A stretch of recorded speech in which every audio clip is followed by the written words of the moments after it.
오늘 함께 나눌 말씀의 주된 인물은 드보라라는 여인이지만 오늘 하나님께서 또 이 놀라운 전쟁에서 어떻게 이스라엘 백성들을 이기게 하셨는지 우리가 좀 함께 나누려고 합니다. 여러분, 오늘 이 사사 시대 드보라 시대의 전쟁의 배경은 하솔 왕 야빈이라는 사람이 20년 동안이나 이스라엘 백성들을 괴롭힌 그 일로 말미암아 이스라엘 백성들이 다시 한번 하나님 앞에 부르짖기 시작했습니다. 여러분, 20년이라는 시간은 결코 짧은 시간이 아님에도 불구하고 결국 그들이 참다 못한 시간이 20년이었다라는 것이 너무너무 안타깝죠. 왜냐하면 그 전까지는 그들이 참을만 했던 것 같아요. 그리고 이제 우상을 섬기면 별로 죄책감을 그렇게 많이 느끼지 못하고 있다가 또 결국 하나님께서 손을 대시고 이 하솔 왕 야빈이 정말 어렵고 힘들게 억압하다 보니까 결국에는 그들이 다시 하나님 앞에 부르짖는 일들이 일어나게 되어집니다. 여러분, 그 결과 하솔 왕 야빈이 힘을 얻어서 이스라엘을 괴롭히게 되어지는데, 이 하솔이라는 곳은 저 파란색 네모칸이 있는 갈릴리 북쪽 지역에 있는 곳이 하솔이에요. 갈릴리 산지에 거하고 있고, 오늘 전쟁이 배경이 되어지는 것은 저 노란색 네모가 있는 이스라엘 골장인데, 여러분, 저 거리가 42km 정도가 되어져요. 지금에야 도로가 잘 나 있고 또 빨리 갈 수 있는 거리이지만, 당시에 걸어 다니거나 어떤 짐승들을 이용할 경우에 42km라는 거리는 그렇게 가깝지 않은 거리라는 것을 우리가 분명히 깨닫게 되어지는데, 저 파란색 네모칸에 있는 하솔 산지는 원래는 여호수아가 이 가나안 땅을 정복할 때에 이미 정복했던 성읍이었어요. 그런데 다시금 이 하솔 산지에서 사람들이 일어나기 시작한 거죠. 그리고 그들이 일어나서 큰 힘을 만들어서 오늘 백성들을, 이스라엘 백성들을 다시금 공격하는 모습들을 여러분 보게 되어져요. 여러분, 이스라엘 백성들은 조금 산지에 강했습니다. 산지에 숨어서 게릴라전과 같은 이런 전쟁의 전술들을 통해서 쉽게 이방 민족들을 제압할 수 있었는데, 이제 문제가 뭐냐면 이런 평지라는 곳에 내려오면 달라지게 되어져요. 이거 우리가 주일날 함께 보셨던 그림인데, 저게 당시에 아수르라는 나라에서 사용했던 철병거입니다. 굳이 요즘의 어떤 무기로 비유하자면 여러분, 최신 전차와 같아요. 최신 탱크와 같아요. 그 철병거 900대를 보유한 나라가 바로 이 하솔이라는 나라였고, 하솔 왕 야빈이 이 900대를 가지고 밀고 들어오죠. 그런데 오늘 성경에 뭐라고 표현하고 있냐면 가나안 왕이라고 저 하솔 왕 야빈을 표현합니다. 여러분, 이 가나안 조그만 땅덩어리 안에 수많은 족속들이 존재하고 있었음에도 불구하고 하솔 왕 야빈을 가나안 왕이라고 표현한 것은 그만큼 그 하솔 왕이 가진 힘이 막대했다라는 것을 우리에게 분명히 알려줍니다. 그리고 너무나 중요한 것, 여러분, 역사적으로 보면 이스라엘은 아직 청동 문화였어요. 그래서 저 철기를 사용해 본 적이 없어요. 철로 된 농기구도 없었고, 농기구도 없다 보니까 철로 된 무기도 없어요. 여러분, 철로 된 칼과 창도 없고요. 칼과 창이 없는데 저 철병거가 있을만 하겠어요? 여러분, 저거는 이스라엘 백성들이 볼 때는 최신 무기예요. 신문물이에요.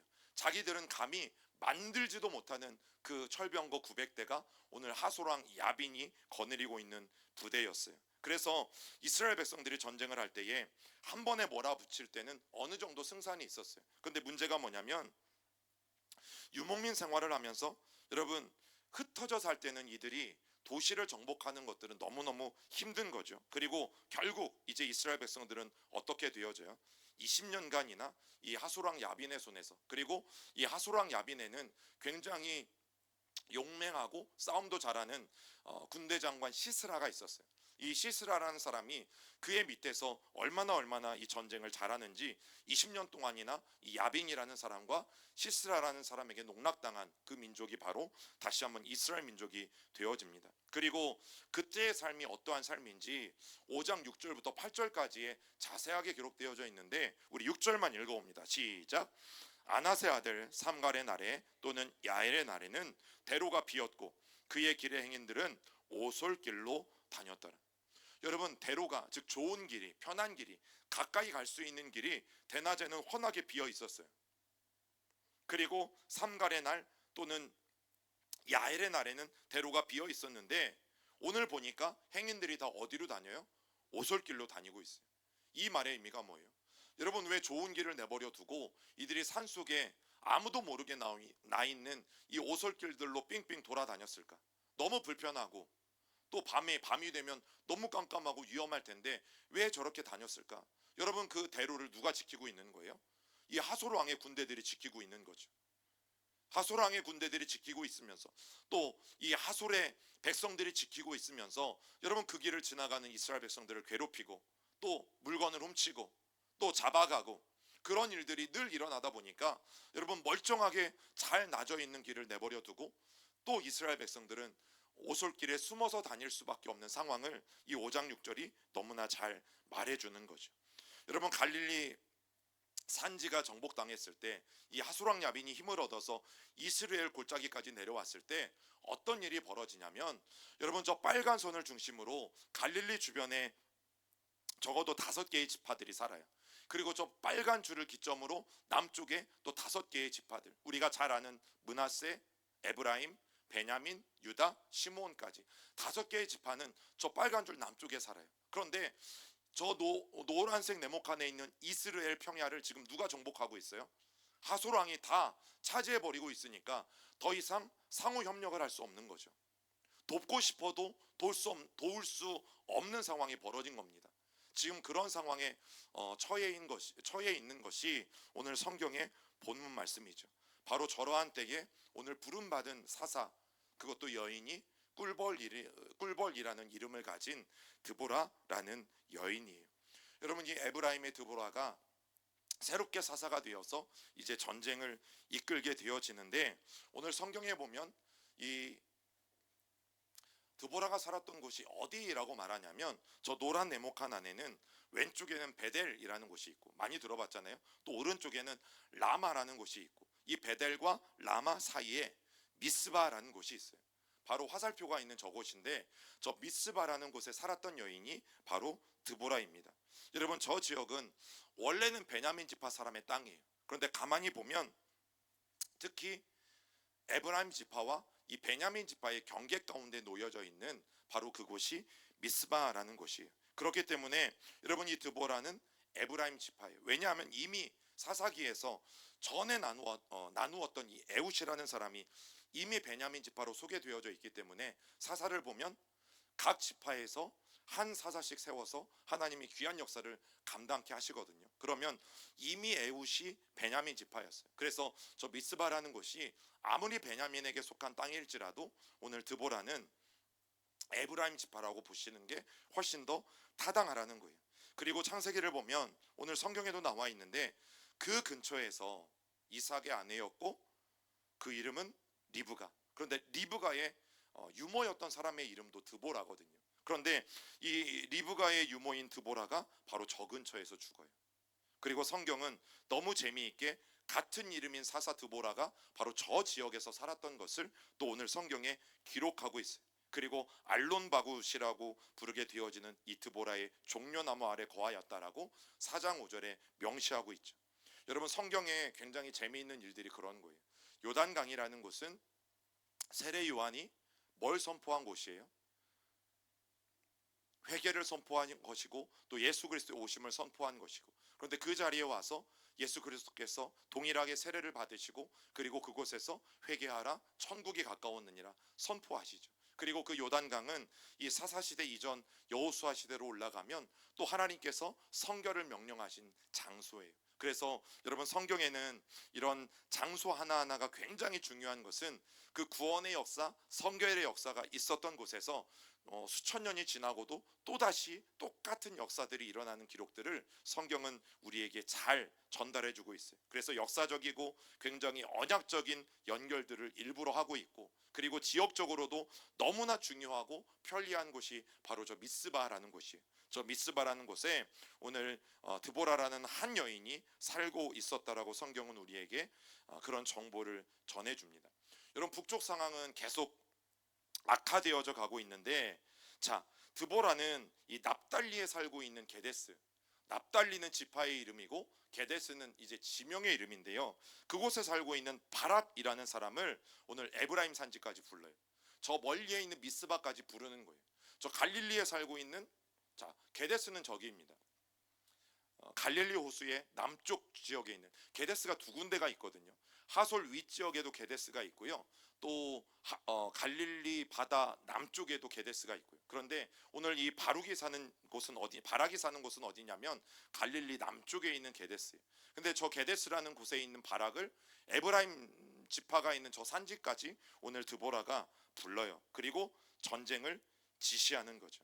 그리고 저 게데스라는 곳이 바로 발락의 이제 고향이 되어지는데, 바락이 오늘 드보라를 만나서 하는 게 뭐냐면, 당신이 저 북쪽에 있는 갈릴리, 즉 전쟁이 벌어지려고 하는 그 지역까지, 내가 살고 있는 곳까지 와달라고 오늘 드보라에게 요청을 하고 있다라는 사실이죠. 그 이유가 뭐냐면, 이미 이 이스라엘 골짜기는 하솔왕 야빈이 가로막고 있어요. 그래서 이 지파들 간에 서로 왕래가 없다 보니까 여러분 그 전쟁에서 패하게 생긴 거죠. 그리고 자기들이 가지고 있는 무기는 변변치 않은데 하솔왕 야빈은 900대의 철병거가 있잖아요. 최신 무기를 갖추고 있잖아요.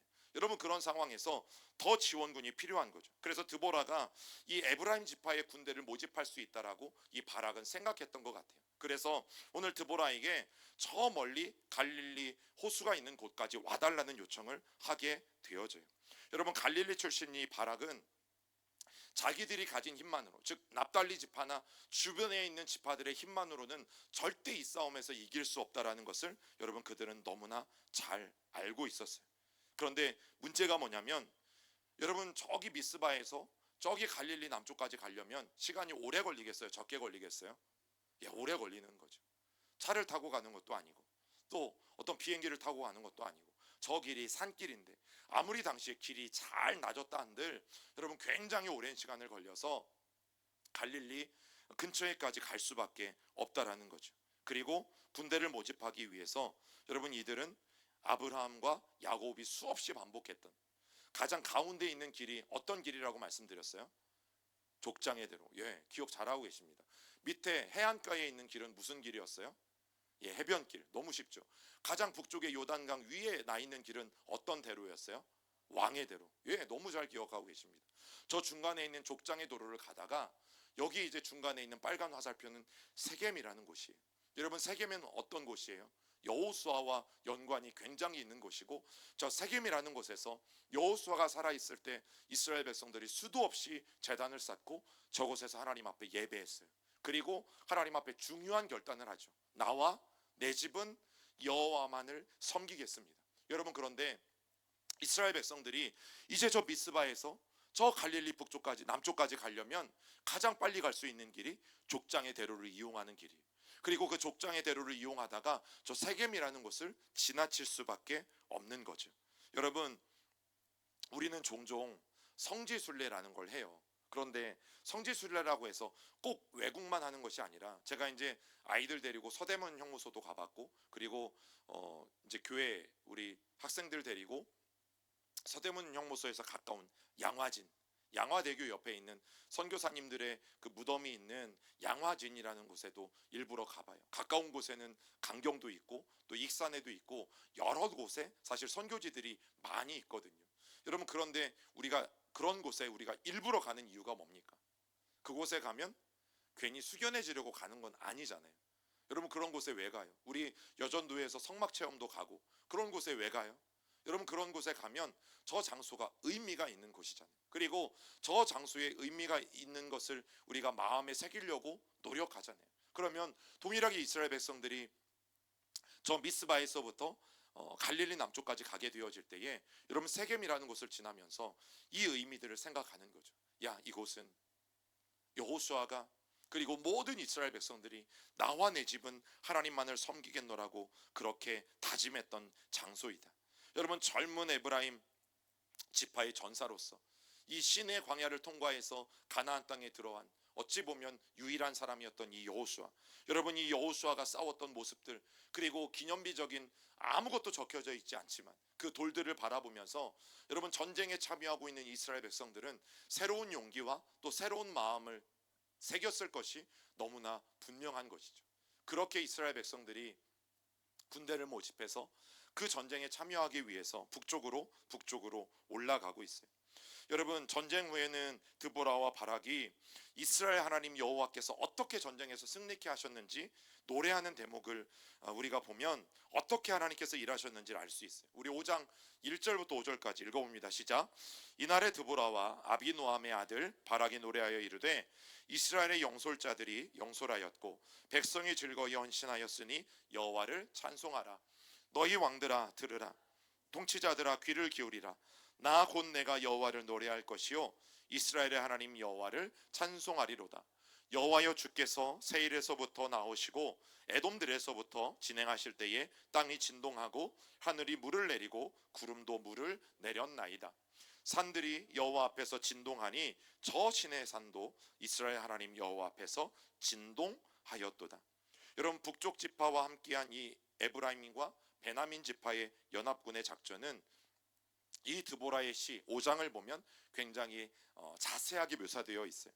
여러분, 멀리 남쪽에 있던 이 베냐민 지파가 이 전쟁에 기꺼이 참여한 것은 아마도 그 옆에 있는 에브라임과의 관계 때문일 확률이 굉장히 높습니다. 그러나 성경에 보면요, 가까이 있으면서 바로 옆에 있으면서 이 전쟁에 참여하지 않은 지파를 성경은 질책하고 있어요. 이것도 읽어봅니다. 시작. 활 쏘는 자들이 소리로부터 멀리 떨어진 물 깃는 곳에서도 여호와의 공의로우신 일을 전하라. 이스라엘에서 마을 사람들을 위한 의로우신 일을 노래하라.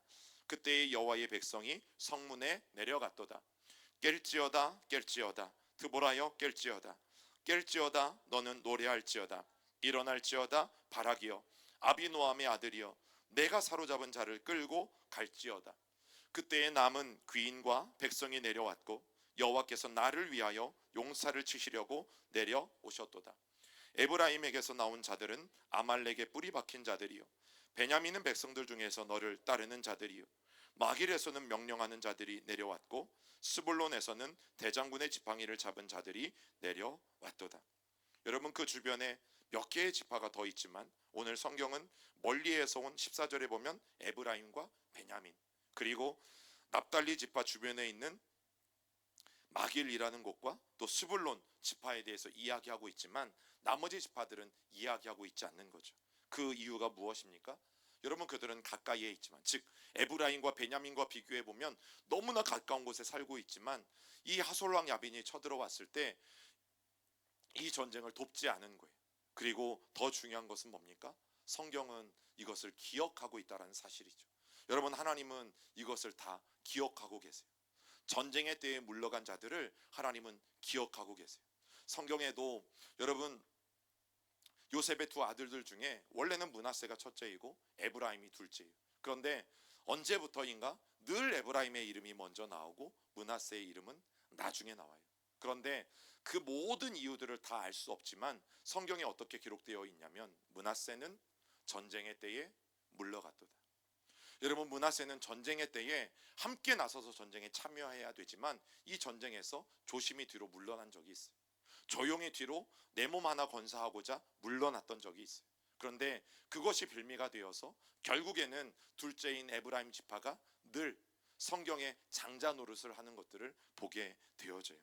여러분, 가나안 족속이 이스라엘 북쪽을 위협할 때에 에브라임 지파가 적극적으로 참여하고 있는 모습들을 보게 되어져요. 왜냐하면 이 북쪽 지파를 끊임없이 에브라임이 관할하고 있다라는 거죠. 그 의미가 뭐예요? 에브라임이 그만큼 하나님으로부터 놀라운 축복을 얻는 거죠. 여러분, 그래서 우리가 함께 나누면서 지난 시간에도 어떤 말씀을 드렸냐면 믿음은 절대 뒤로 물러서는 것이 아니에요. 우리가 잠시 멈칫거릴 수 있어요. 우리가 잠시 주춤할 수 있어요.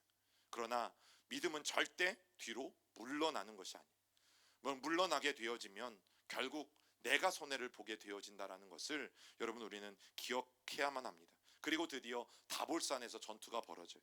여러분, 포구와 지형을 하나님이 이용하게 되어지는데 여러분, 사실 북쪽 지파들이 직면했던 문제는 굉장히 복합적입니다. 왜냐하면 산지 중심으로 가장 막강한 에브라임 지파, 유다 지파가 저 멀리에서 살고 있잖아요. 그러면 북쪽에서 전쟁이 벌어질 때에 이 전쟁에 빨리 와서 도와줄 수가 없는 안타까운 일들이 벌어지는 거죠. 그리고 문제가 뭐였냐면 여러분, 여호수아가 살았을 때 7년 반 동안 정복 전쟁을 했어요. 그런데 가나안 땅을 다 정복했을까요? 아니면 정복하지 못했던 도시들이 있었을까요? 예, 있었어요. 그런데 그 정복하지 못한 도시들이 대표적으로 저 해안가의 서쪽에 어떤 족속이 있었어요? 블레셋이 있었어요. 남쪽에는, 서쪽에는. 그런데 북쪽에는 훨씬 더 많았어요. 북쪽에는 정복하지 못한 도시들이 훨씬 더 많이 있었어요. 그런데 정복하지 못했다라는 것은 그러면 쫙 경계를 긋고 서로 친하게 지내면 되지 않을까요? 이게 아닌 거죠.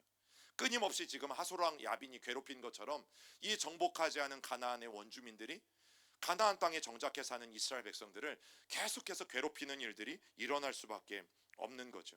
여러분, 가나안의 미정복 도시의 대부분은 중요한 도로 위에 위치하고 있어요. 그것도 아까 말씀드린 밑에 있는 해변길이 무깃돌을 지나서 올라가는 그 길 가운데, 또 족장의 도로를 지나서 올라가는 그 길 가운데 가장 중요한 좋은 곳을 다 이 가나안의 원주민들이 차지하고 있었다라는 거죠.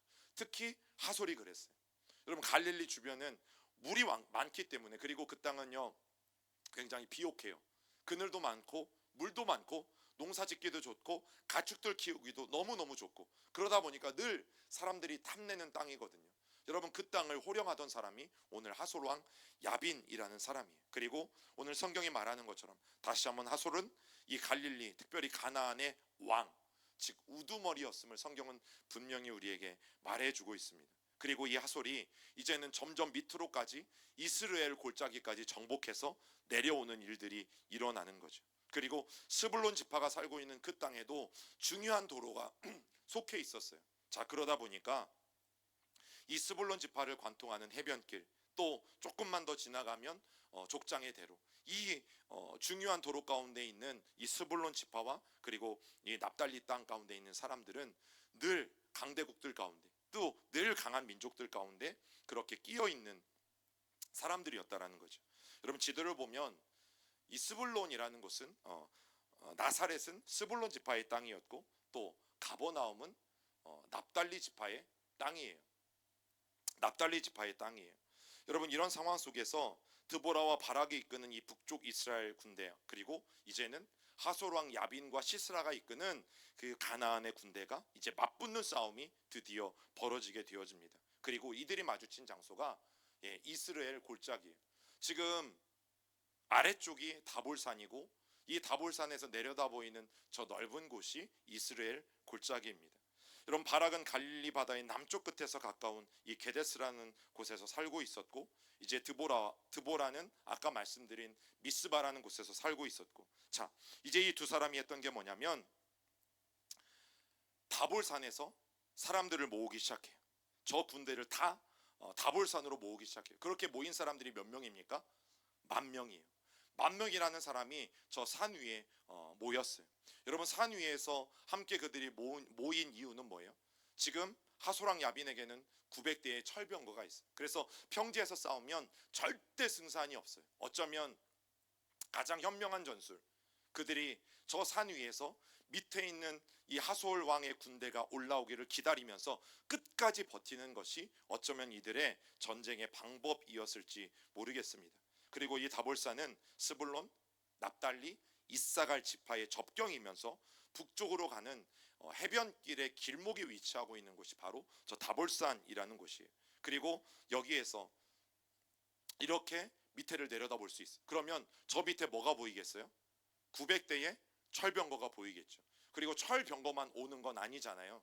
열심히 마차를, 또 이 전차를 몰고 오는 사람들도 있지만, 또 열심히 짬이 안 돼서 열심히 달려오는 사람들도 있는 거죠. 그러면 저 이스라엘 평야, 다볼 평야 안에 수많은 이 하솔의 군대들이 모여 있는 것들을 우리는 머릿속에 상상해 볼 수 있다라는 겁니다. 여러분, 다볼 평야의 서쪽에는요 기손강이라는 강이 흐르고 있어요.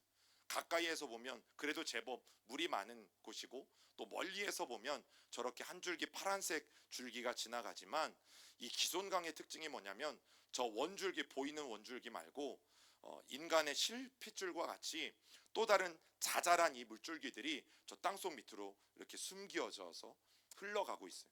그게 기손강의 특징이에요. 그래서 저 물들이 서쪽에 있는 지중해로 흘러가고 있는 강이 기손강이에요. 여러분, 그 그림을 머릿속에 그려두시면 좋아요. 자, 이스라엘의 군사 1만 명은 지금 다볼산 위에 올라가 있어요. 그래서 아래를 내려다보고 있어요. 그리고 저 아래는 하솔왕 야빈과 또 군대 대장 시스라와 그리고 900대의 철병거가 이스라엘 백성들이 내려오기만을 바라보면서 여러분 진을 치고 있어요. 자, 그러던 순간에 마침내 명령이 떨어집니다. 시작. 드보라가 바락에게 이르되 일어나라. 이는 여호와께서 시스라를 내 손에 넘겨주신 날이라. 여호와께서 너희 앞서 나가지 아니하시느냐 하는지라. 이에 바락이 10,000명을 거느리고 다볼산에서 내려가니. 여러분, 사실 무리한 명령이 떨어졌어요. 어떻게든 전쟁에서 이길 수 있는 방법은 뭐예요? 저 산 위에서 버티는 거예요. 그래서 야곱야곱, 여러분 철병거가 산 위로 올라오는 것은 불가능하잖아요. 그러니까 야곱야곱 산 위에서 버티면서 그 올라오는 시스라의 군대들을 여러분 야곱야곱 죽이는 것이 가장 좋은 방법이에요. 그런데 오늘 무리수를 두었어요. 1만 명의 이 군대가 동시에 다볼산에서 내려가고 있는 거죠.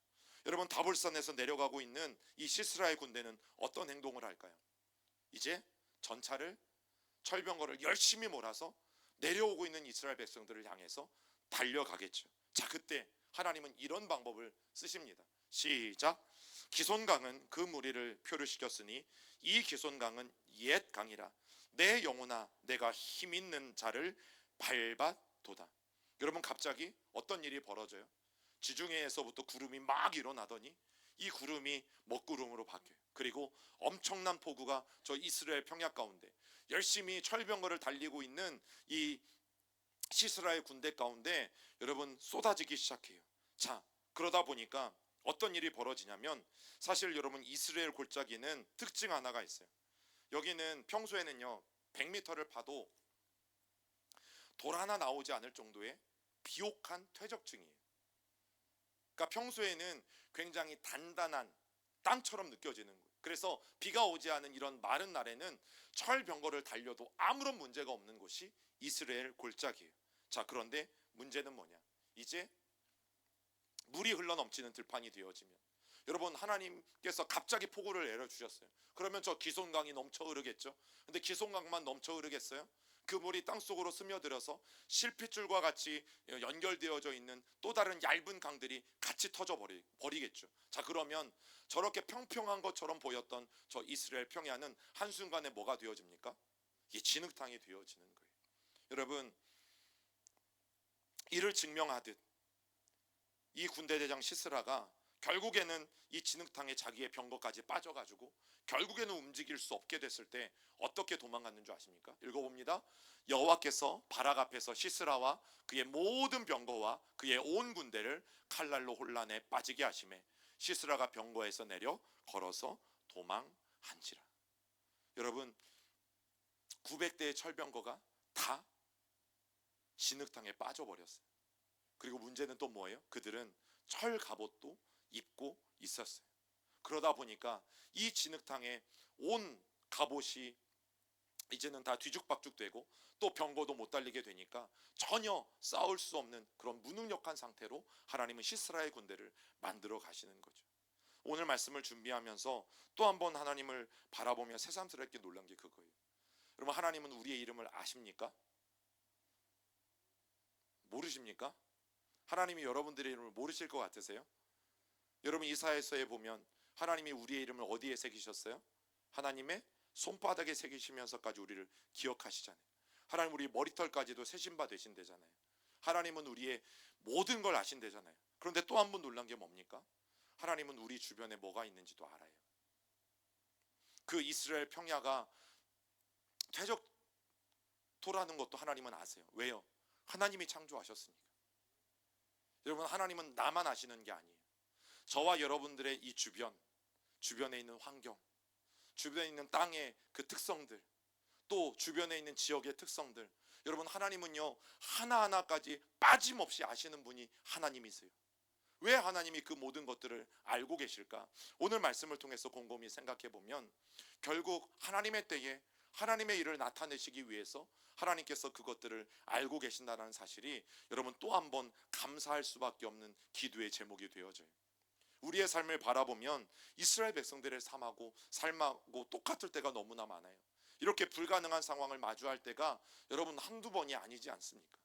그런 상황에서 우리가 늘 절망할 수밖에 없고 다 포기할 수밖에 없지만, 여러분 바락은 포기했지만 드보라는 포기하지 않았잖아요. 그런데 그 세우신 사사 드보라를 통해서 하나님은 놀랍게 지형지물을 이용하시고 또 그 땅의 습성들을 이용하시고 하나님은 하늘의 비를 주시면서 결국에는 이스라엘 백성들을 돕고 또 다시 한번 이 전쟁에서 승리하게 하나님께서 역사하시지 않습니까? 여러분, 우리의 삶에 하나님이 얼만큼 아시는가? 그래서 그 표현이 맞아요. 하나님은 다 아세요. 나만 아시는 게 아니라 내 주변에 있는 형편, 심지어 땅의 종류까지도, 땅의 성질까지도 하나님은 너무나 세세하게 아세요. 그래서 정말 우리에게 하나님의 역사가 필요할 때 그것을 잘 아시는 하나님이 일하신다라는 사실이죠. 여러분, 그런 하나님 우리가 기억하면 우리의 마음에 더 한 번 감동이 밀려오지 않습니까?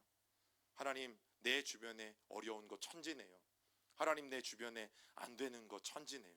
하나님, 내 삶을 보면 정말 모자란 것, 부족한 것 천지네요. 여러분, 그런데 그런 상황 속에서 하나님이 오늘 일하시지 않습니까? 하나님이 오히려 그런 상황을 이용하셔서 하나님의 백성들을 도우시지 않습니까? 그러면 저와 여러분들의 인생에도 오늘 하나님을 온전히 붙잡고 있을 때 여러분, 하나님이 어떤 역사를 이루어 가실지 우리는 모르지만 기대가 되어지지 않습니까? 하나님이 어떤 놀라운 일들을 행하실지 우리는 알지 못하지만, 그러나 그 하나님을 우리가 오늘도 믿고 기다린다면 하나님은 우리에게 또 다른 오늘의 방식으로 하나님의 놀라운 일들을 저는 반드시 행하실 줄 믿습니다. 여러분, 그 하나님을 믿고 오늘 우리가 함께 또 찬양하고 기도하겠습니다.